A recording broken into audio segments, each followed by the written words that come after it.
देखती है हमारे दीदी बहिनी लोगन तीन ठी हमारे नानी लोगन है नी भतार काटी उलेला भिख मंगऊ का नानी का बताई बहिनी लोगन घुघुट्टा ही न कह देखती बाटू नहीं अन्यन के दिन के ठिकाना न रात के ठिकाना अकदम दिन रात कुल बराबर कैले बाटी ने सूती सूती ए घुघुट्टा तखिनहिया ए मटकनवा ललकी अरे मोरे बहिनी लोगन यन्ने मोर आवाजिया नाई सुनती बाटी नी अरे वो हमारे जियारा जरा तबाई आज का बताई बहिनी लोगन हमारे जियारा यन्ने कचुगाए धाई दी है बाटी नी अकदम अब बहिनी का बताई यन्ने के लइके संभार बड़ी मुश्किल होई गेला बाय ई बहिनी हमार घर नाई रह गेला बाय हॉस्पिटल बनाई दी है बाटी नी भतरा काटी दिन रात सूती सूती बतावा बहिनी क्या करे घर का धिया पतो है तनी बेले चादरा गोड़े से मुड़े ले तान के सुतती बाटी नी निकल जाया घर मन से भतार काटी लगन नहीं तो कुली खाना पानी बंद कर देबे का बुढ़ंचो है गल तोहार सखी हमें ती मालूम परल एक कदाई ने बूढ़ा तू अगले जन्म में कुकुरी रहलू कुकुरी जवन सूती उठी लगाइलू भू का कवरा खाती ने करे भतार काटी ई बता 12 बजे के करे घरे नाई आ गया धान होई गेल होई अब त सुतल बाटी त खाना का बनी ए बूढ़ा तोहरे जानकारी खातिर बताई देता बाटी कि तोहरे तीनों पतोहिया में ने एक महीना का खाना बनौले को असरी लागल बा और ये तनी बेर हमार असरी नहीं बड़की जिज्जी को असरी चलता बा हां नहीं त हमार बूढ़ा आराम से लड़का बहिनी हमें सुताई दे बूढ़ा बताई देता बाटी खाली तोहरे नजर में हम ही लौकीला अरे हमारे बहिनी लोगन अरे हमारे दैया रे हमारे बापा हमारे घरा में वसारी लगी गई खाना बनावे खातिर हम सास बाटी हमें पता है नाई चला तो बाटी मटकनवा भतार काटी के है ले तो बाटी होकर खबर ए ललका बहिनी तनी निकरिया बता आज बूढ़ा के फरियाई के बताई दिया कि हमने तीनों देवरानी जेठानी में एक महीना को असरी लागल बाय बूढ़ा के नाई समझ में आवत बाय बूढ़ा जितना बुहाती बाटी उतना इनका दिनों का सेठी आता बाय ताकि बूढ़ा के आगे से ध्यान होई जाए फिर नहीं आवे सवेरे कुकुरियन की नहीं चिल्लाए हां नहीं तय को भतार काटी करो छोख गुट्टा हो हम कुकुरी लौकत बाटी तोहरे नजर में को भतार काटी अबे उठाई बने सोटावा तो जान लिया भगले राह पड़ा नहीं पैबू का भल हमार देखिना जिजिया त हमार वसरियो नहीं बे खाना पीना बनावे के त का चिल्लाती बाटू करे भतार काटी ले बगर हमें बताए तन्ने कैसे घर में वसरी लगाई ले बनावे के काहे हमारी अम्मा तहरे एक महीना को असरिया लागे की चाहत रहल है तबे का को हमारी अम्मा माने हमने तीनों देवरान जेठान के बनावे खियावे के बात तू है त हमने तीनों देवरान जेठान आपस में समझ ही लानी तो तोहरे में कौन काम बा जब तू कहती है बूढ़ा एक महीना तू बनाया छोटा की पतोहिया बहिनी औरत यस का नानी माई होई नी लगी मेकअप पे धुआ मरिया हो जाई लगी मेकअप पे धुआ मरिया हो जाई हमें गोर बनी राजा करिया हो जाई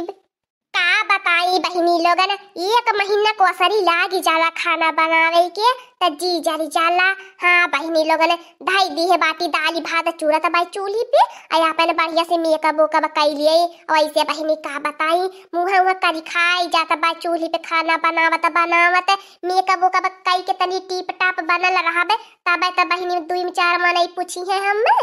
का बताई बहिनी लोगन यह हमारी ब्यूटीफुल चेहरावा देखी के न हमारे दुईठी देवरानी है नी एकठी सासू है देखी कुल जारी मुंहनी एकदम से अब बहिनी हमहु केहू से कमनाई बाटी जे जतन जरी ओके वतन हम यही ठी गोई ठी के जराई मिया का बकाय के जराई वाली जरल करे आ जराई बा हमार काम बाय तब का बहिनी 75 काम छोड़ के आ पहले फर्स्ट नंबर पे आवाला मेकअप करबे फिर वो करे बाद खाना बनाईबे और ये मोरे दादा रे मोरे बापा ललका बहिनी अम्मा देखती हूँ बड़े की जीजी के चूल्ही पे खाना रखी के अम्मी का बकरती बाटी ने खाना चाहे जरा चाहे बारह ताबे त हम ललका बहिनी सोची बड़े की जीजी कैसे बनावे नी खाना में स्वाद नहीं रहते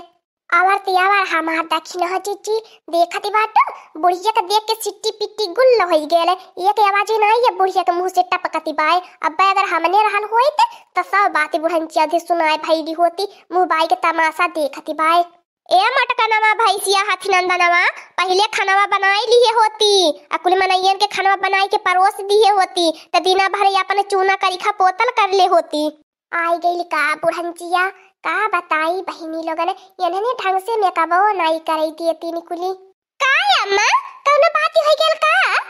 नाही भतार का होई गेल चूल्हिया पर का पहले खानावा देख ले तू त बदवा में शीशावा लइके निहरती दिन भर 24 घंटा। हाँ हमारी अम्मा वह बताई दिया कहियो दाल जरल रही त कहियो भात जरल रही और रोटी हो नहीं पोई के कहियो देती नी। जब भतार काटियो या तना रोटी निक लागल त पोई के नहीं खाए पवतू। ए बूढ़ा जन है फौजी लेके आई बाटू ने तोहर फौज तू नहीं हम मेकअप करे से रोक सकतू। हम मेकअप पहले करब त हमार मन कहीं बनाई ना मन कहीं नहीं बनाई हमारे के कुछ नहीं कह पाई। अगर तू नहीं कुल देखी जाता पाए त हमें अलग कह द बूढ़ा। देखती हूँ हमारी अम्मा रोज वह भात खाए खा आ कदम से भाते के नहीं फूली के हाथी भैंसी हो जाती बाटी नी और वह भात हमनन के रोज बनाए बनाए खियावैनी। बतावा हमारी अम्मा हमें डाइटिंग साइटिंग करत बाटी हमने भातवा खाए खाए अपने देहिया फुलाई ले में मोटकी भैंसिया की नहीं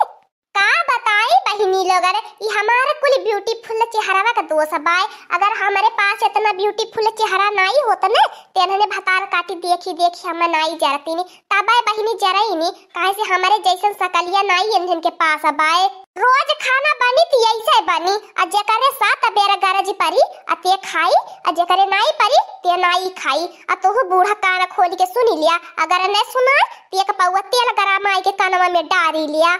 तय भतार काटी नहीं सुधरबी त नहीं सुधरबी तो के सुधारे खातिर हम यक्का उपाय जानीला। तोरे मेकअप का बुखार ने हम यक्का दाई मुतारे जानीला। अब भाई यक्का दाई में हम कुल तोरे मेकअप का बुखार उतारी लेबे। हाँ हमारी अम्मा बतावा लिए जब हमन लोगन को असरी रहाला त हमने पूरा मन लगाई के खाना बनाईला अच्छा अच्छा पकवान बनाईला। आ जब बड़की जीजी को असरी रही त खाली दाल भात रोज भौसीनी के धई दिए साथे में चटनियो नहीं पीस के देती नी। कोहा भतार काटियो ई जवन हमार ब्यूटीफुल हाथवा बाय का चाहती बाटू कि हम सिलही लोढ़ा पे चटनी पीस के अपन हाथवा भभवाए आ हमारे हाथवा में मिर्चवा नहीं लगे त हर लोगन के भगवान दूठ हाथ गोड़ दिए बाटे पीस खुनी खाए लिया।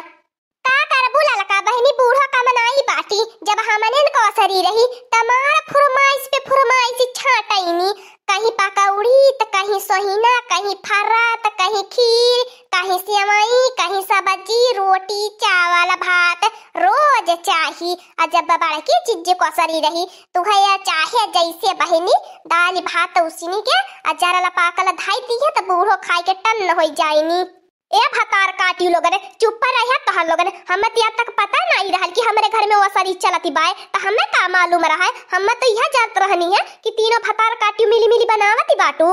ए बूढ़ा ई नहीं तो जानी पवती बाटू कहियो देवरानी जेठान में पटरी खाई ले देवरानी जेठान त कट्टर के दुश्मनी रहाईनी करे मटकनमा ते दुश्मनी निभावे आई है। देवरानी जेठानी बहिन बहिन की नहीं रहाईनी त आइल बाटी दुश्मनी निभावे। रुकी अब हम या तो के बतावत बाटी। ए बूढ़ा मारे की तो सोचिया मती नहीं तो हाथवा तोरी मड़ोरी के नहीं इकट्ठी हाथवा में धाई देबे इने सोचिया कि मोटकनवा डेरा जाई तोहरे धन की से। रुको भतार काटी हमारे तो सोचता नहीं रहनी है हम तो के समझावे के बात करत रहनी। रुको ये बता जवन चाहती बाटी तव नहीं होई ले भतार काटी अब ले बढ़िया से। हाँ नहीं तो भतार काटी तोहर बहुत एक हाथ का जबानी होई गई बा जब देखा कचर कचर कैची की नहीं चलती रही ले तू ही भतार काटी हरदम हमारा सासू बने के कोशिश करैलो।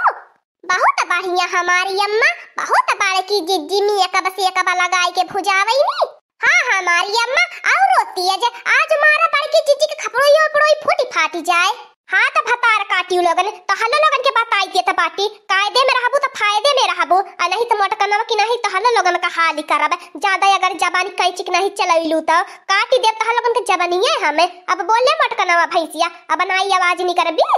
अरे मोरे अम्मा मती मारा हमर मुड़वा सनसनाता बाई कपड़ा पिराता बाई। अरे मोरे अम्मा हो मैं सोचो मोरे ऊपर का होवे लगल मोरे तो समझिए में नहीं आयल अम्मा। अरे अम्मा अब तो नहीं मर तू। अरे हाय रे दैया दैया अरे मोरे मैया अरे मोरे अम्मा मैं मर जाबो। अरे मोरे राम हो राम मोरे को समझ में नहीं आवत बाई छोड़ दा हे अम्मा छोड़ दा अब नहीं गलती करबो अम्मा। बता अब नहीं गलती करबी ने नहीं तो अब हमारे हाथवा में चप्पल आवा बा आज यही चप्पल मारब तो हर पूरी मेकअप का बुखार उतरी जाई। ले वाला लका देखी न हो भतार काटी तो हर लोगन का खबर मरवावती बाटू हमें बुढ़न जी ने बताई तो हर लोगन के नहीं दोनों जन है नहीं ऐसे बड़ी सजा देवावनी तो हमरो नहीं मोटकनवा।